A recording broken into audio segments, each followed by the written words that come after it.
ẹ ṣọ́ra o, ìjìyà wà fún àṣìlò ẹ̀rọ ayélujára.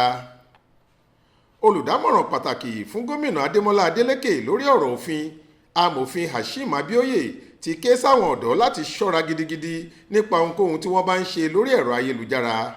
Ó ní lóòótọ́ ni oníkálùkù lẹ́tọ̀ọ́ láti sọ̀rọ̀ tàbí kọ nǹkan sórí ẹ̀rọ ayélujára, ṣùgbọ́n ìjìyà ńlá tún wà lábẹ́ òfin fún ẹnikẹ́ni tó bá kọjá àyè rẹ̀. Lásìkò tó ń bá àwọn ọ̀dọ́ kan tí wọ́n ṣàbẹ̀wò sọ́fíìsì rẹ̀ láìpẹ́ yìí sọ̀rọ̀ ni Abioye ṣàlàyé pé ewu ńlá ni bí àwọn kan ṣe ń ṣi ìkànnì ayélujára lò, ó sì ti ṣàkóbá ńlá fún ọ̀pọ̀ èèyàn. Ó ní bí èèyàn bá láǹfààní sí lílo ayélujára nípasẹ̀ kọ̀ǹpútà tàbí fóònù rẹ̀, ìyẹn kò fún onítọ̀hún ní gbogbo òmìnira láti máa sọ ohun tó wù ú síbẹ̀. Abioye sọ síwájú pé lílo ẹ̀rọ ayélujára, ìyẹn íńtánẹ́ẹ̀tì, láti dúnkookò mọ́ ọmọnìkejì tàbí bà ọmọnìkejì lórúkọ jẹ́ ní ìjìyà lábẹ́ òfin.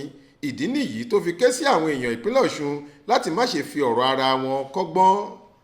Yàtọ̀ sí èyí, ó ní lílo ẹ̀rọ ayélujára láti fi hùwà ìtọ́ sí àwọn aláṣẹ bíi gómìnà tàbí àwọn abẹ́ṣekáwọ́ rẹ̀ nínú ìṣèjọba ní ìjìyà lábẹ́ òfin tó ń gbógun ti ìwà ọ̀tẹ̀ dídì. Ó fi kún ọ̀rọ̀ rẹ̀ pé lílo àwọn irinṣẹ́ ìjọba láti fi hu ìwà gbájúẹ̀ tàbí ṣe màgòmágó lórí ẹ̀rọ ayélujára jẹ́ ìwà ọ̀daràn tí òfin kò fi ojú rẹ̀ wò pẹ́ẹ́.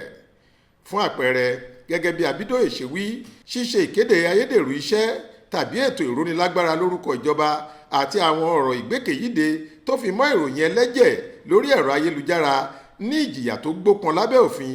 Ó sì rọ àwọn lájọ-lájọ àti iléeṣẹ́ ìjọba láti gbógun ti àwọn ìwà bẹ́ẹ̀.